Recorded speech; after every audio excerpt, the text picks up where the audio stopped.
Здравствуйте, мои дорогие друзья! Привет всем! Вы знаете, чем я сейчас занимаюсь?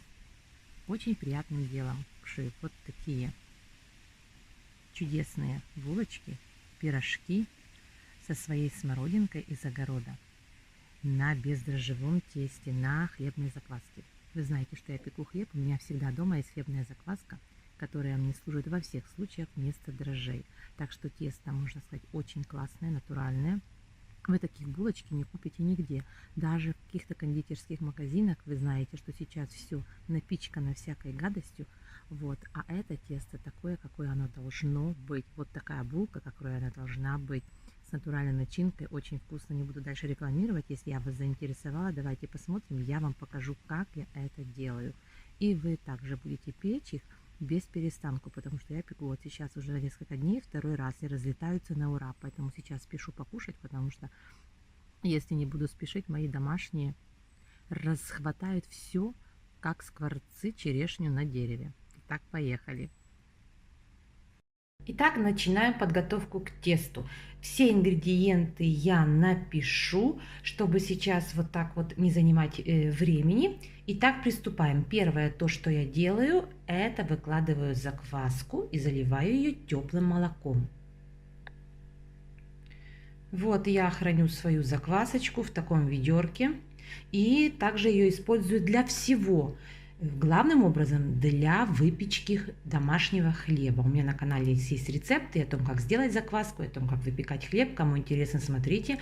Это очень и очень простой, но вкусный рецепт. Получается настоящий ржаной хлеб. Итак, у меня закваска всегда в холодильнике, и она служит мне везде, где только нужны дрожжи, даже для приготовления домашнего кваса, который тоже рецепт у меня есть на канале. Итак, не буду затягивать, беру отсюда свою заквасочку.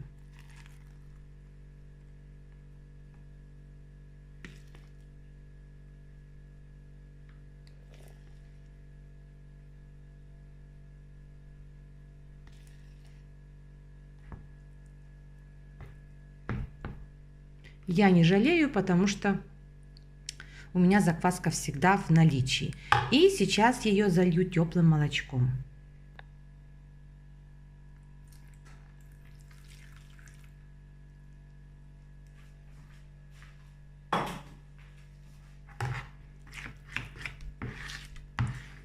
И вот так соединяем закваску с теплым молоком, размешиваем очень хорошо и оставим ее на несколько минут вот так вот,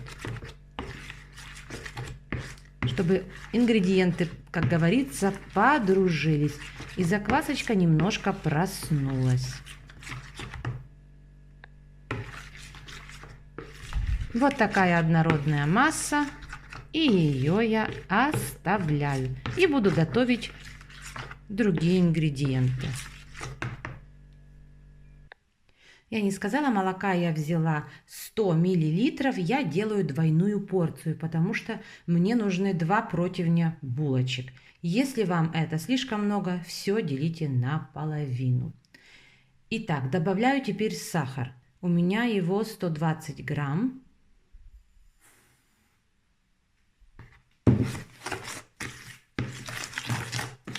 Также размешиваю и добавлю еще чайную ложку соли.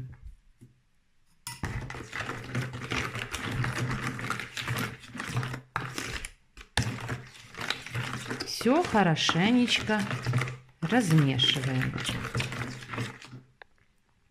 Все хорошенько размешали, и теперь добавляем кефир. У меня 400 миллилитров, то есть может быть 200.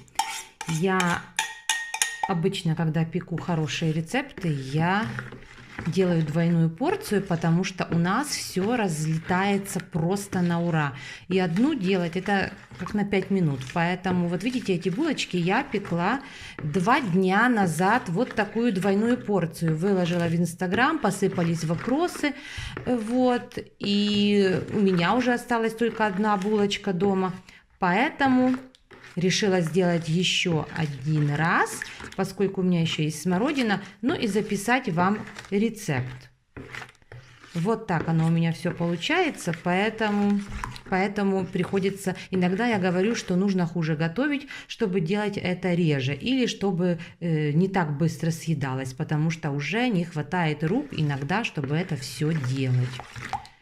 Вот. А рецепт этот у меня, он уже очень давно, и я перепробовала очень много рецептов на бездрожжевом как бы варианте, да, без, чтобы на закваске.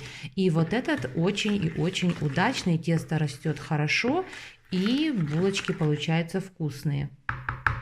Я также на этом рецепте делаю такие рогалики с вареньем, но это зимой. А так как сейчас есть свежие фрукты, решила сделать вот так. Ну, я заболталась, давайте давайте дальше будем продолжать. Что же будем добавлять дальше? Я буду вбивать сюда яйца, 4 штуки. Вот 4 яйца, которые я отправляю в тесто.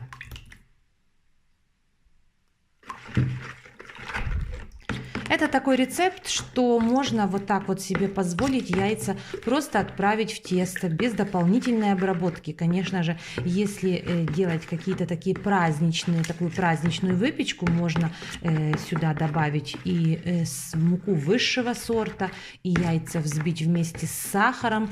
Вот. Но у меня сегодня такие обычные каждодневные булочки, поэтому и мука идет обычная. И видите, вот яйца я просто-напросто ложкой развожу и размешиваю, и тоже получатся булочки очень вкусные и мягенькие. Поэтому на каждодневный вот такой рецепт на быструю руку все вот это можно так сделать.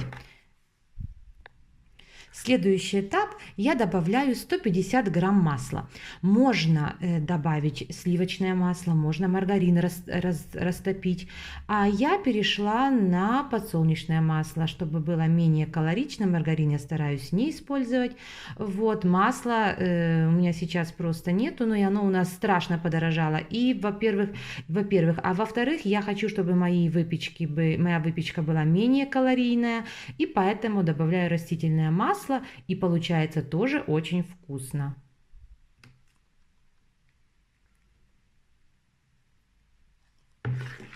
Просто не хочется также набирать килограммы, вот, а растительное масло, оно не калорийное, поэтому я перехожу на такой вот вид выпечки, чтобы меньше росли некоторые части тела.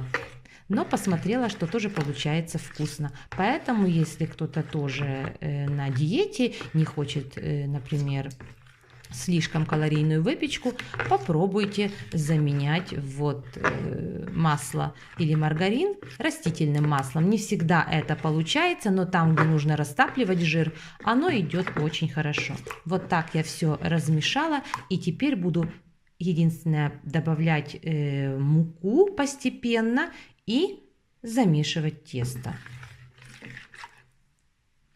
На мое количество нужно 1200 грамм муки. То есть на базовый рецепт это 600 грамм муки. Я всыпаю по чуть-чуть и начинаю размешивать ложкой.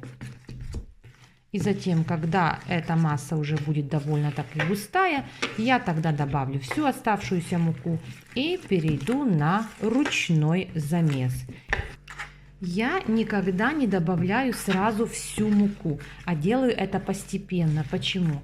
Ну, потому что качество продуктов бывает разное, и мука бывает разная. Одна забирает больше теста, другая меньше, и чтобы не получилось слишком крутое или слишком жидкое. Поэтому я отмеряю то количество муки, которое есть в рецепте, но добавляю его постепенно, чтобы уже потом не жалеть, и чтобы тесто не получилось каким-то комком, я все вот это контролирую. Поэтому вот так. Вот это я добавила килограмм муки. Вот. И сейчас перейду уже на ручной замес. То есть сына попрошу, чтобы он пришел и мне помог, потому что у него это лучше получится, у него больше силы.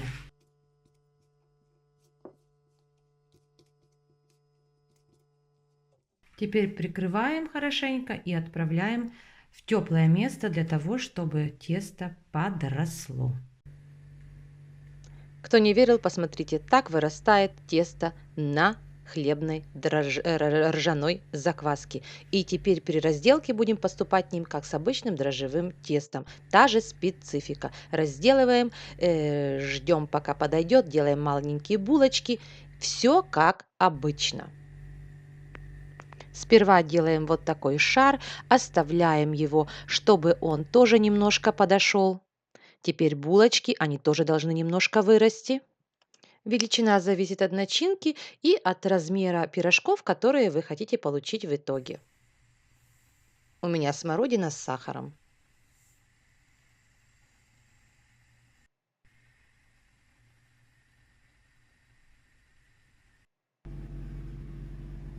Выкладываем на противень, также даем немножко подойти и отправляем в духовку. Укладываем на расстоянии. Все как обычно.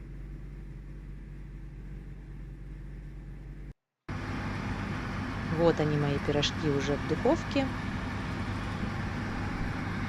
Можно смазать яйцом.